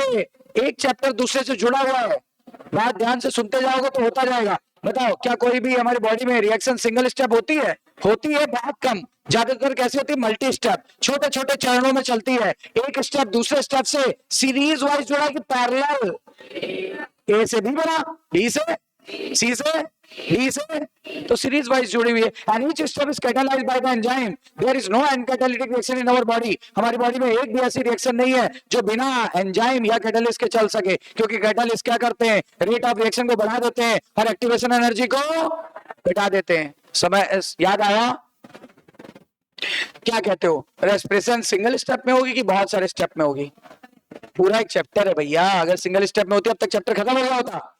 बोलो, फोटोसिंथेसिस एक चैप्टर है, सिंगल स्टेप में होती खत्म हो गया होता। कितने बड़े स्टेप थे, लाइट रिएक्शन अभी साइक्लिक थी, नॉन साइक्लिक थी, नॉन साइक्लिक में 1 टन लगा था, 1 टन साइक्लिक में लग गया, फिर केमियो ऑस्मोसिस में टाइम लग गया, फिर हम लोग उस पावर को लेके गए कहाँ, स्टोमा में, स्टोमा में CO2 को रिड्यूस कराने में, ग्लूकोज बनाने में 3 स्टेप लग गए, carboxylation, reduction, regeneration of RuBP. याद आया? चलो देखो, it is the release in the series slow step. Slow slow step में होगी, फास्ट फास्ट, और हर step is catalyse by, each step is catalyse by, और जो ऊर्जा निकलेगी उसको पकड़ेंगे कि छोड़ देंगे? पकड़ लेंगे, और पकड़ेंगे भी एक दूसरे केमिकल के रूप में। केमिकल का नाम एटीपी का दूसरा नाम, पूरा नाम। हाँ, दूसरा नाम मैंने क्यों बोला, मेरे मुंह से दूसरा नाम क्यों निकला? एनर्जी करेंसी, एनर्जी करेंसी या एनर्जी ब्रोकर। एनर्जी ब्रोकर, हमारी बॉडी का एनर्जी ब्रोकर यही है। जैसे हमको कुछ भी लेना हो देना हो, हमें क्या चाहिए? पैसा। वैसे ही हमारी बॉडी को कहीं भी लेन देन करना है तो ये किसमें करेगा? डॉलर में, रुपए में, दिनार में, दिरहम में, रूबल में, येन में, किसमें करेगा? पाउंड में, एटीपी के रूप में। हमारी बॉडी में कौन सा सिक्का चलता है? हाँ, इसलिए इसको बोलते हैं एनर्जी का सिक्का, एनर्जी करेंसी या एनर्जी ब्रोकर। एनर्जी करेंसी या एनर्जी ब्रोकर, समझ में आई बात? हैंस इट इज इंपॉर्टेंट, इसलिए ये महत्वपूर्ण होता है क्या कि एनर्जी रिलीज होगी। कैसे रिलीज होगी अब तो बता ही दो, बाय द ऑक्सीडेशन, ठीक है ना? वो भी कहां पे होगी? रेस्पिरेशन में। Is not use directly. जो ऊर्जा रेस्पिरेशन में यूज निकलती है वो तो हीट के रूप में निकलती है, वो हम डायरेक्ट यूज नहीं कर सकते, उसे कन्वर्ट करना पड़ेगा पहले एटीपी में। अब हमारा शरीर एटीपी यूज करेगा। हमारा शरीर क्या होता है? जो ऊर्जा निकलती है हीट के रूप में वो डायरेक्ट यूज कर ले रहा है क्या? पहले क्या निकली? हीट, उसे किस में बदला? एटीपी में। अब उस एटीपी को जैसे चाहो जब चाहो तब यूज करो। आपने पैसा कमा लिया, नोट के रूप में रख लिया, जब खर्च करना हो निकालो, खर्च कर दो। बोलो सही कि नहीं? जहां खर्च करना है वहां खर्च करो, आपकी श्रद्धा। But it is use to synthesise ATP. कह रहा है जो ऊर्जा डायरेक्ट निकली, जो ऊर्जा निकल रही थी डायरेक्ट, वो यूज नहीं की गई, किसमें बदल दिया गया? एटीपी। और ये एटीपी को ब्रेक करेंगे कब? जब जब जब एनर्जी की आवश्यकता होगी, जब एनर्जी को यूज करना पड़ेगा। मैंने कहा ना, पैसा कमा लिया, मर्जी आपकी है कब करो। इसीलिए देखो आ गई वही बात, एटीपी को और क्या कहते हैं? एनर्जी करेंसी या करेंसी ब्रोकर भी बोलते हैं, याद रखना। This energy trapped in ATP is utilised in various energy requiring process. बोलते हैं जो ऊर्जा आपने बनाई है वो किसी भी ऑर्गेनिज्म द्वारा यूज की जा सकती है। और वो ऊर्जा थी कहां? कार्बन कार्बन, अरे कार्बन कार्बन स्केलेटन मतलब कार्बन कार्बन बॉन्ड में थी। एक कार्बन, दो कार्बन, तीन कार्बन, चार कार्बन, पांच कार्बन, छह कार्बन ग्लूकोज में, ये उसमें थी, ठीक है ना? और किस प्रोसेस द्वारा निकल के आई? और ये ऊर्जा किसी भी काम आ सकती है, किसी दूसरे मॉलिक्यूल को बनाने में काम आ सकती है। कहां पे? समझ में आई बात? क्लियर होगी बात? तो ये क्या हम लोग ने पढ़ लिया है ना? क्लियर हुई? रेस्पिरेशन का आइडिया लग गया। अच्छा, अभी तक बात हो रही थी क्या क्या प्लांट रेस्पायर करते हैं? आंसर आएगा दुनिया में सब कोई रेस्पायर करता है। क्या प्लांट भी रेस्पायर करते हैं? सवाल ये उठता है कि क्या पौधे ब्रीथ करते हैं? जवाब ये है कि दुनिया में हर कोई ब्रीथ करता है, तो पौधे क्या है? और हर सेल को ब्रीथ करना पड़ेगा, क्योंकि हर सेल को क्या चाहिए? ऊर्जा। अच्छा, मेरी कहां की सेल ब्रीथ कर रही है? हर सेल ब्रीथ कर रही है। पौधे की कौन सी सेल ब्रीथ करेगी? जो जिंदा है वो ब्रीथ करेगी, क्योंकि जिंदा रहने के लिए क्या चाहिए? ऊर्जा। और ऊर्जा कहां से आती है? फूड से। और फूड का क्या कराना पड़ेगा? ऑक्सीडेशन, है ना? इसीलिए तो प्लांट भी ब्रीथ करते हैं। देखो लिखा है, well the answer of this question is not quite direct. बोलते डायरेक्ट आंसर नहीं है, लेकिन यस, हाँ करते हैं। Plant require O2 for the respiration. देखो आ गई वही बात, पौधे भी O2 लेते हैं। लेकिन वही बात है ना, शुरुआत में आप कंफ्यूज थे। पौधे भी O2 लेते हैं, और पौधे भी हमारी तरह they also give out CO2, हमारी तरह वो भी CO2 भी निकालते हैं। Hence the plant have a system, plant में सिस्टम होता है, ठीक है, in place that ensure availability of O2। लेकिन वो सिस्टम रेस्पिरेटरी सिस्टम नहीं कहलाता। प्लांट में एक सिस्टम होता है। सिस्टम का मतलब एक एक एक वो होता है चैनल, उस चैनल के थ्रू पौधे में O2 आता है, CO2 निकल जाता है। लेकिन प्लांट में हमारी तरह फेफड़े नहीं होते, है ना? हमारे अंदर फेफड़े हैं, उसके अंदर फेफड़े नहीं है। हमारे अंदर सांस लेने के लिए नेजल ट्रैक्ट है, उनके अंदर नेजल ट्रैक्ट नहीं है कोई। लिखा हुआ प्लांट अनलाइक एनिमल, मतलब प्लांट में जंतुओं के उल्टे उल्टे होते हैं करेक्टर, जैसे उसमें कोई स्पेसिफिक, ये देखो आ गई वही बात, कोई स्पेशल ऑर्गन नहीं होते, जैसे हमारे पास फेफड़े उनके पास नहीं है गैसेस एक्सचेंज के लिए, बट दे हैव स्टोमेटा, लेकिन उनके पास स्टोमेटा और स्पेशल ओपनिंग है, याद करो, लेंटिसल फॉर दिस पर्पस। बताओ, सांस में सांस लेने के लिए पत्तियों पे छोटे छोटे छेद है, रंध्र, रंध्र यानी स्टोमेटा, हमारे नोज की तरह काम करते हैं, सांस अंदर सांस बाहर वहीं से लेते हैं। हमारे नोज किसके समान है? जो पौधे में सेकेंडरी ग्रोथ हो जाती है, द्वितीयक वृद्धि हो जाती है, वो पौधे हार्ड हो जाते हैं, वुडी हो जाते हैं, काष्ठी हो जाते हैं, काष्ठी समझते हो ना, लकड़ी जैसा सख्त हो जाना, काष्ठी हो जाते हैं। उनमें क्या हो जाता है? उनमें क्या हो जाता है? Lens like opening, lens like opening is known as, lens like opening is known as lenticel. कुछ याद आया? लेंटिसेल बन जाता है उसमें।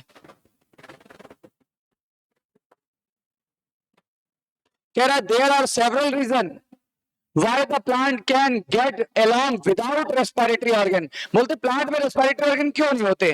दो तीन कारण है। क्वेश्चन आएगा यहां से, sure sure sure statement type का, कि why in plant respiratory organs are absent, why in plant respiratory organs are absent, जबकि वो हम लोगों से कैसे हैं? बड़े, हम लोगों से काफी बड़े हैं, हम लोगों से काफी विशाल हैं, फिर भी बड़े बड़े पौधों में भी रेस्पिरेटरी ऑर्गन नहीं होता। यूकेलिप्टस जैसा बड़ा से बड़ा पौधे में भी, जो कि 112 115 मीटर तक लंबा है, उसमें भी नहीं होता। ठीक है ना? क्यों? पहला कारण, पहला कारण ध्यान से सुनिएगा, पहला कारण,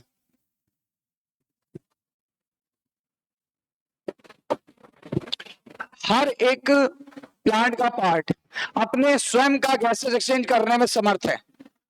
हर एक प्लांट का पार्ट, प्लांट का रूट, प्लांट का स्टेम, प्लांट का लीफ, प्लांट का फ्लावर, हर एक भाग अपना स्वयं का गैसेस एक्सचेंज करने में समर्थ है। O2 ले लेगा, CO2 निकाल देगा, तो कोई प्रॉब्लम ही नहीं। हमारे साथ ऐसा नहीं है, हमारे साथ ऐसा नहीं है। हमारा हर एक अंग सांस नहीं ले सकता। क्या त्वचा सांस ले रही है? क्या बाल सांस ले रहे हैं? क्या आंखें सांस ले रही हैं? अरे कान तो ले ही रहा होगा, नहीं, दांत, जीभ ऐसे नहीं ले रहा है, हमारे फेफड़े सांस ले रहे हैं, और यहीं से सारा ऑक्सीजन ब्लड द्वारा पहुंचा दिया जा रहा है। जो सांस नहीं ले पा रहे हैं उनको पहुंचा दिया जा रहा है। बोलो, अब ऑक्सीजन पहुंचेगी, अब सांस लेंगे, डायरेक्ट नहीं ले पा रहे हैं। देखो इनके साथ क्या है, हर एक प्लांट का पार्ट अपने खुद का गैसेस एक्सचेंज कर लेता है। There is very little transport of gases from one part of another part, यानी कि ये भी अपना काम कर ले रहा है, ये भी अपना काम, तो यहां से और यहां पर लिटिल ट्रांसपोर्ट कराना पड़ेगा गैसेस का, कि मोर लिटिल ट्रांसपोर्ट कराना पड़ेगा। दूसरी बात देखिए, दूसरी बात, ये दूसरी बात ध्यान से, पहली बात क्या थी जरा बताओ? प्लांट का हर एक भाग अपना गैसेस एक्सचेंज के लिए खुद ही समर्थ है, और दूरी भी बहुत कम है, तो गैसेस को दूर दूर ट्रांसपोर्ट नहीं करने की जरूरत है। चलो दूसरी बात कह रहा है, plant do not present great demand for the gases exchange. कह रहा है पौधे को बहुत तो गैस नहीं चाहिए, क्यों? केवल खड़े हैं।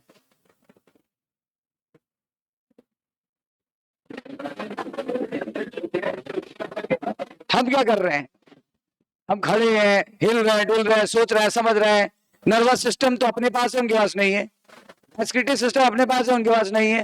हमारा रिप्रोडक्टिव सिस्टम इतना एडवांस है, उनके पास नहीं है। उनके पास एडवांस नहीं है, मैंने क्या बोला है, उनके पास एडवांस नहीं है। हमारे पास सर्कुलेटरी सिस्टम उनके पास नहीं है। हमारे पास सेंसरी ऑर्गन है, उनके पास नहीं है। हमारे पास मेटाबॉलिक सिस्टम बहुत एडवांस है, उनके पास कम एडवांस है ना? हम लोग मूवमेंट और लोकोमोशन कर सकते हैं, वो नहीं कर सकता। वो मूवमेंट करेगा, लोकोमोशन नहीं कर सकता। बोलो सही कि नहीं? है ना? तो हमारे पास बहुत सारी एक्स्ट्रा चीजें हैं जो उनके पास नहीं है, इसलिए उनको ज्यादा गैसेस एक्सचेंज की जरूरत है कि अपने को ज्यादा जरूरत है?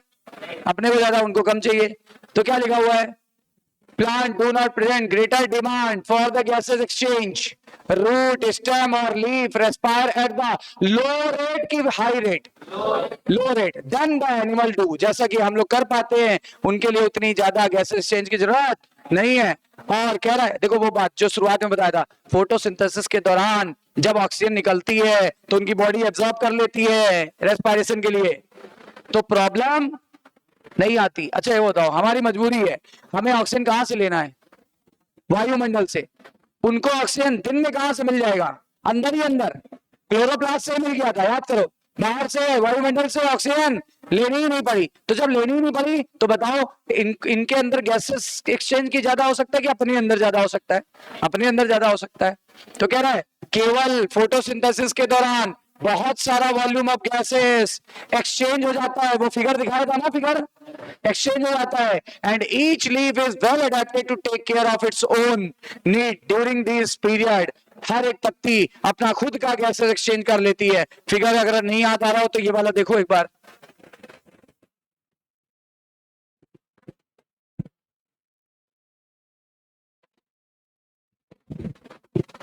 इसकी बात कर रहा है, कह रहा है देखो अंदर ही अंदर O2 मिल गई बाय द प्रोसेस ऑफ, और अंदर ही अंदर से क्या निकल गई, तो इसका काम चलता रहा, काम चलता रहा, कोई प्रॉब्लम क्रिएट ही नहीं होगी, क्योंकि दिन के समय लगातार फोटोसिंथेसिस होगी तो O2 कोई समस्या ही नहीं है। और ये जो CO2 निकल रही है वो भी कोई समस्या नहीं है। CO2 कौन ले लेगा? क्लोरोप्लास्ट। O2 कौन दे देगा? क्लोरोप्लास्ट। समस्या है ही नहीं, हमारे अंदर क्लोरोप्लास्ट है ही नहीं। अब हमारे अंदर समस्या है, हमारी मजबूरी है कहां से लेना? वायुमंडल से। इसके लिए एफिशिएंट ऑर्गन चाहिए कि लेस एफिशिएंट? वही है respiratory organ, that is lungs, bronchioles, bronchi, nasal chamber, nasal cavity, ये सब है हमारे पास।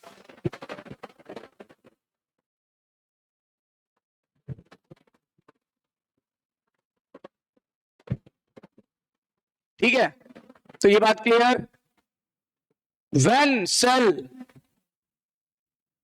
When cell photosynthesize, availability of O2 is not a problem. जब प्रकाश संश्लेषण होगा तो सेल में O2 कोई समस्या ही नहीं है, क्योंकि O2 आ जाएगी कहां से? आ जाएगी सेल में क्लोरोप्लास्ट से। कहां से आ जाएगी? कहां से आ जाएगी? तो कोई समस्या ही नहीं, कोई प्रॉब्लम ही नहीं। तीसरी और आखिरी समस्या, तीसरी समस्या क्या है भाई? कितनी प्रॉब्लम हम लोग ने देख ली। पहली चीज क्या थी? पहला प्लस पॉइंट ये था कि हर सेल अपनी खुद की गैसेस एक्सचेंज करने में समर्थ है और उनमें लंबी दूरी भी तय नहीं करनी होती। दूसरी क्या थी? तो भूल गए। दूसरी क्या थी? ये देखो, दूसरी ये थी कि इनको ज्यादा नहीं ऑक्सीजन चाहिए, ज्यादा गैस एक्सचेंज नहीं चाहिए, क्योंकि रूट, स्टेम, लीफ सब स्लो रेट से रेस्पायर करते हैं, हाई रेट से। क्योंकि ना तो इनके पास वो नर्वस सिस्टम है, ना इनके पास सर्कुलेटरी सिस्टम है, ना इनके पास बहुत एडवांस मेटाबॉलिक सिस्टम है, ना तो इनके पास रेस्पिरेटरी सिस्टम है। तो ये सब कोई प्रॉब्लम है ही नहीं, ठीक है ना। और फोटोसिंथेसिस के दौरान बहुत सारा वॉल्यूम एक्सचेंज हो जाता है, ये भी एक प्लस पॉइंट है। इसीलिए जब फोटोसिंथेसिस होती है तो O2 कोई समस्या नहीं होती। दो चीजें। अब तीसरी और आखिरी चीज पे ध्यान देना। तीसरा,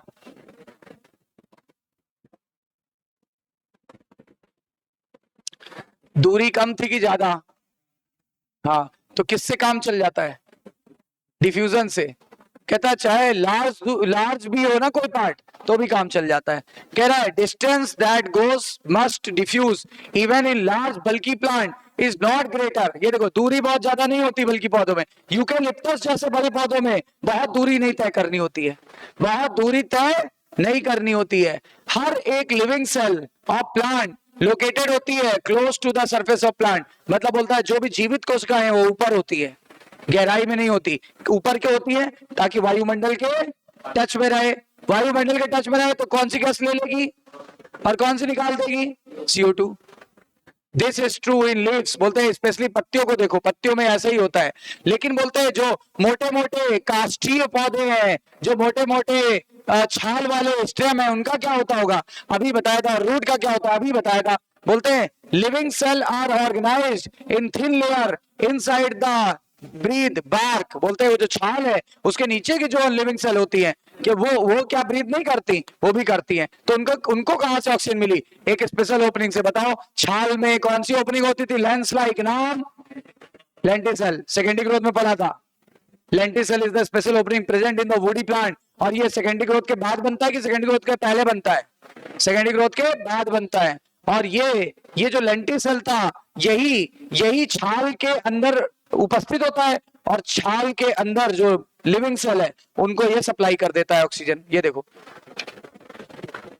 कह रहा है, देखो जो यहाँ की सेल थी, जो अंदर की सेल है, कुछ डेड होती है। जो डेड होती है वो सांस तो लेंगे नहीं, उनको तो ऑक्सीजन नहीं चाहिए।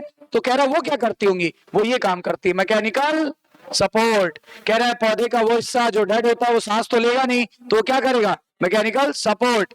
Sales of plant have least a part of their surface in contact with air. बोलते हैं इसका मतलब सेल को सरफेस के कांटेक्ट में रहना ही पड़ेगा।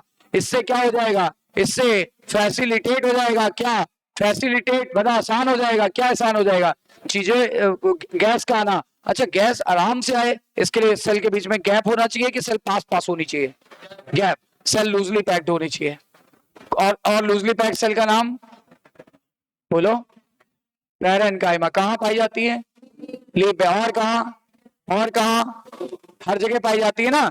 और कह रहा है इसका सब जगह इंटरकनेक्शन बना रहता है एयर स्पेस का। मतलब यहाँ एयर स्पेस है, फिर यहाँ है, फिर यहाँ है, फिर यहाँ है, फिर यहाँ है, और पतला पतला जगह रहता है बीच में, सेल के बीच में जगह रहता है। इस स्पेस से यहाँ एयर आ गई, इस स्पेस से यहाँ आ गई, इस स्पेस से यहाँ आ गई, सब जगह एयर स्पेस फैले रहते हैं। स्पेशली कौन सी सेल में एयर स्पेस होते हैं? Parenchyma, collenchyma, sclerenchyma.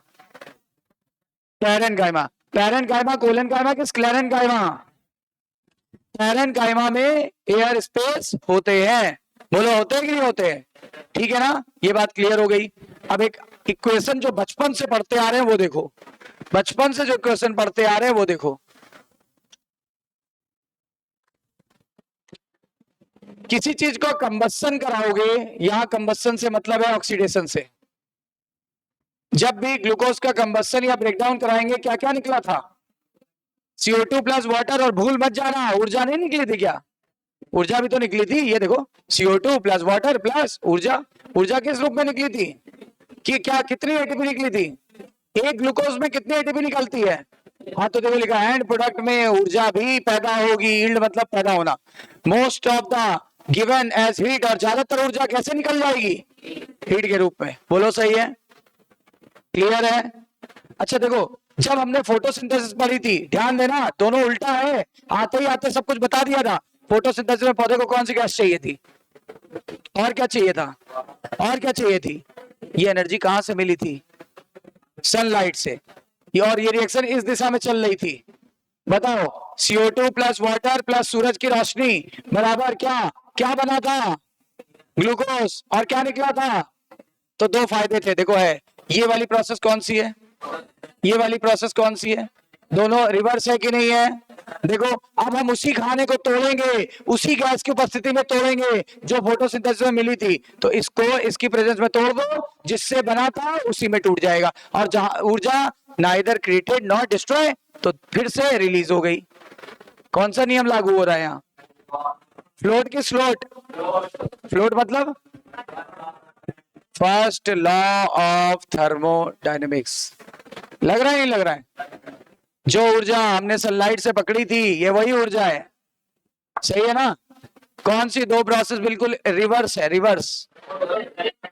अच्छा एक बात बताओ, पहले जो पढ़ चुके हो वो बताना, फिर जो नई चीज है वो बताना। पहले हम फोटोसिंथेसिस के बारे में पूछ रहे हैं। फोटोसिंथेसिस में क्या हो रहा था? छोटे कंपाउंड से बड़ा कंपाउंड बन रहा था। एनाबॉलिक की कैटाबॉलिक। एनर्जी अंदर दे रहे थे, मतलब क्या? एंडोथर्मिक। ठीक है ना? एंडोथर्मिक थी। फोटोसिंथेसिस के लिए दो बातें बोल दी, एंडोथर्मिक थी। ऑक्सीडेशन हो रहा था कि रिडक्शन की? दोनों। तो रिडक्स बोल रहे थे। पर मेन प्रोसेस अगर दोनों में से एक चॉइस आ जाए तो आप बोलना रिडक्शन। क्यों? क्योंकि CO2 का रिडक्शन होके क्या बन रहा था? ग्लूकोज। मेन खाना बनने वाली साइकिल थी। बताओ, photosynthesis is mainly reduction cycle. Reduction थी। एंडोथर्मिक या एक्सोथर्मिक? और एनाबोलिक की कैटाबोलिक, एनाबोलिक की कैटाबोलिक, उल्टा है ये, उसका उल्टा है, रेस्पिरेशन उल्टा है। जरा बताओ एनाबोलिक का उल्टा। देखो बड़े कंपाउंड से छोटे छोटे कंपाउंड बोल रहे हैं, एनर्जी रिलीज हो गई यानी एक्सोथर्मिक हो गई। और वहां बता रहे थे रिडॉक्स, यहाँ पे भी रिडॉक्स बोलना, पर वहां मेनली क्या बोल रहे थे, रिडक्शन, यहाँ मेनली ऑक्सीडेशन। बिल्कुल उल्टा है कि नहीं है, बिल्कुल उल्टा है कि नहीं है।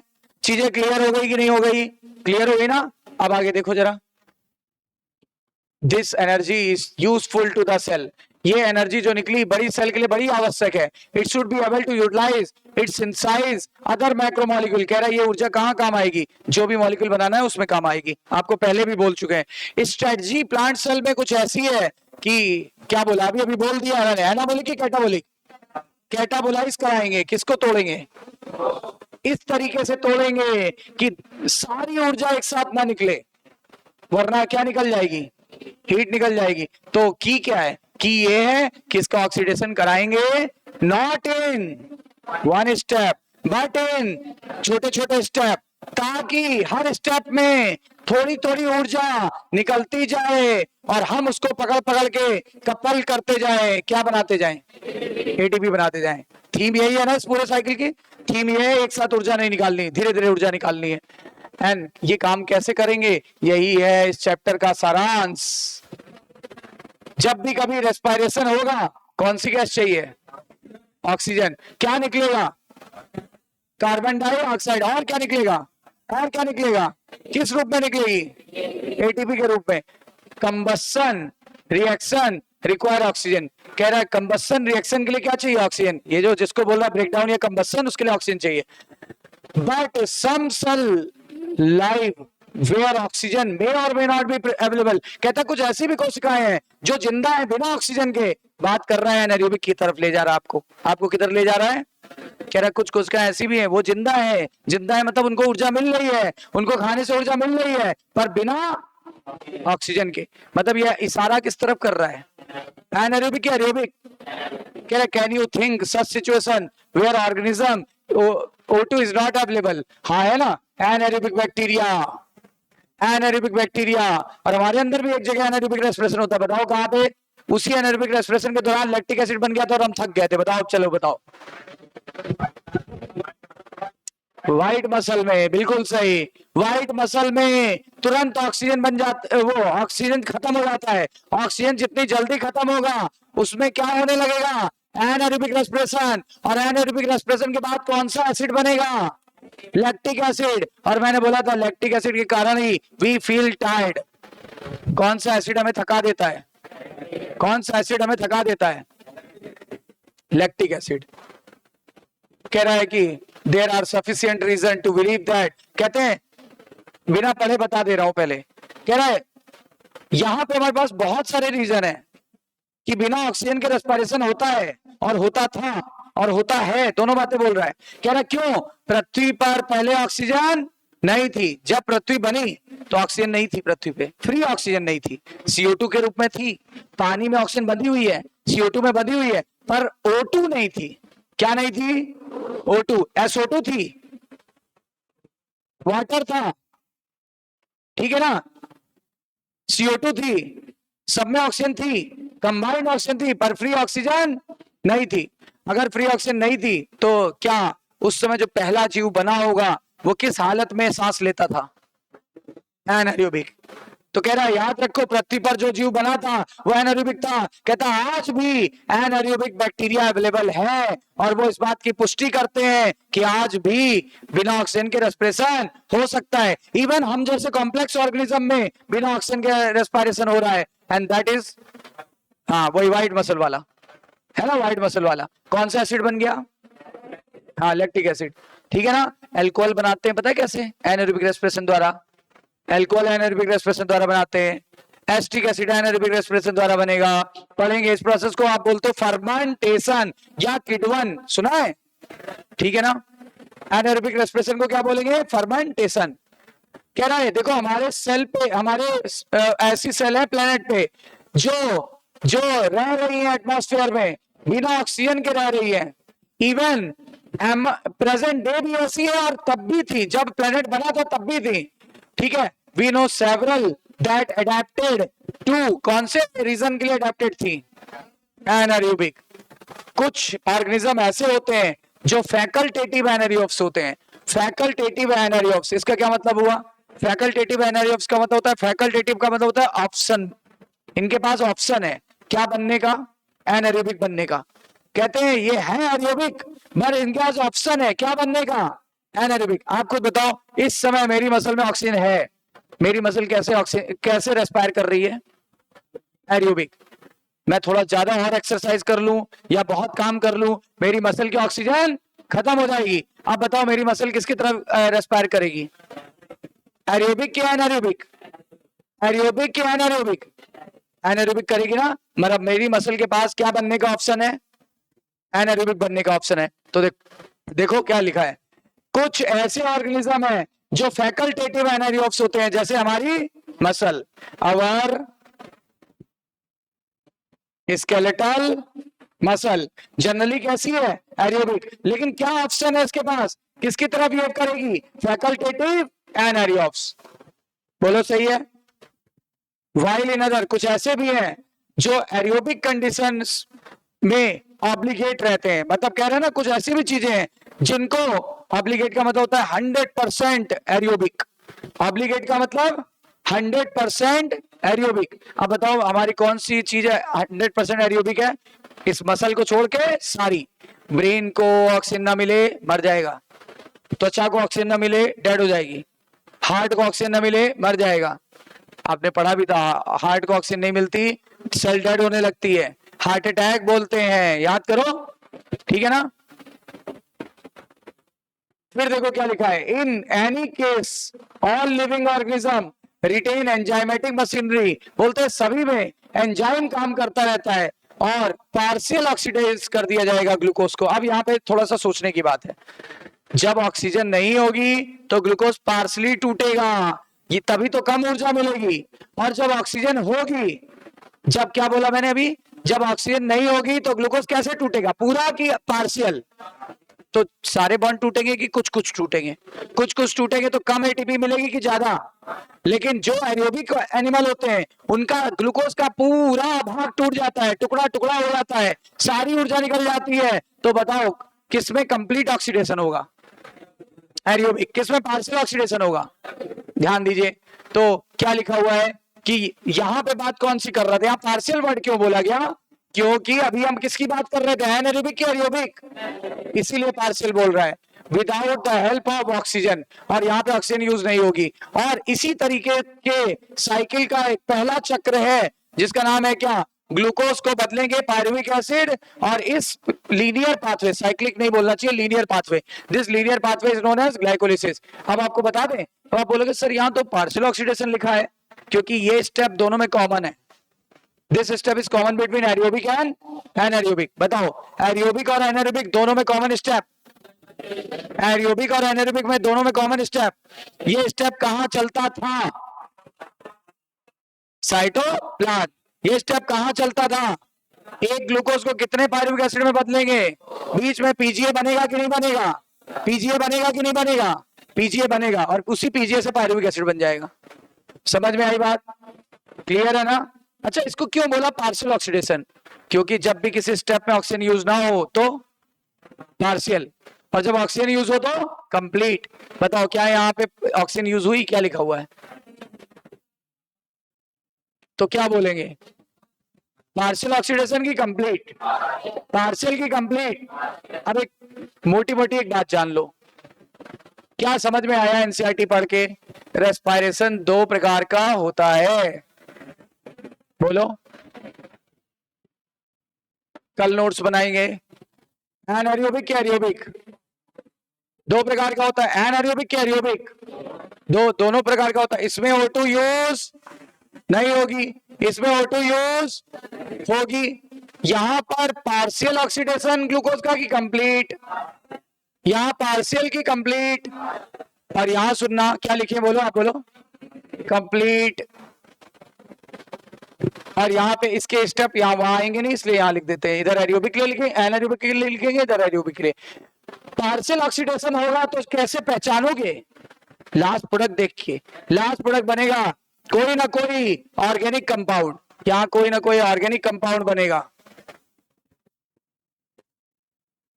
और साथ में क्या निकलेगी, CO2 निकल भी सकती है, नहीं भी, दोनों बातें हैं, एक जनरल आइडिया दे रहे हैं। ऑर्गेनिक कंपाउंड और CO2 निकलेगी। क्यों, रेस्पिरेशन में CO2 निकलती नहीं निकलती? अच्छा, और यहाँ पे कंप्लीट ऑक्सीडेशन हो रहा है, इसलिए यहाँ CO2 प्लस वाटर। अच्छा, यहाँ पर ATP निकलेगी केवल और केवल 2, यहाँ पर ATP निकलेगी कितनी, 38 ATP निकलेगी। अंतर समझ में आया? बताओ, एनाएरोबिक में ऑक्सीजन यूज, जबकि एरोबिक में यूज होगा यहाँ पार्शियल ऑक्सीडेशन ऑफ ग्लूकोज, यहाँ कंप्लीट ऑक्सीडेशन ऑफ ग्लूकोज, यहाँ पर ऑर्गेनिक कंपाउंड प्लस CO2 बन भी सकता है और नहीं भी। और ATP कितना निकलेगा, केवल 2, केवल 2, ग्लूकोज से बस 2 ATP, बस 2। और यहाँ देखो उसी ग्लूकोज से कितने ATP, और यहाँ लास्ट प्रोडक्ट क्या बना, ऑर्गेनिक कंपाउंड प्लस CO2, यहाँ बनेगा CO2 प्लस वाटर। यानी हम लोग कौन सा अभी पढ़ रहे थे, एरोबिक पढ़ रहे थे, तभी तो लास्ट प्रोडक्ट क्या बना रहे थे, CO2 प्लस वाटर। समझ में आया? समझ में आया? और ये इसमें केवल एक स्टेप होगा, नाम बताओ, ग्लाइकोलिसिस। ये सिंगल स्टेप प्रोसेस है, ग्लाइकोलिसिस, और ये 4 स्टेपों में चलेगी। 4 स्टेप में से पहली ग्लाइकोलिसिस, दूसरी, अब आप बताओ, हाँ बताओ, बिल्कुल सही बता, लिंक रिएक्शन, तीसरी क्रेब्स साइकिल, चौथी ETS। इसमें से ये साइकिल कहां चलती है, ये वाली, ये चलती साइटोप्लाज्म, और ये कहां चलती है, माइटोकॉन्ड्रिया। मतलब हम एक बात कहें, कह दें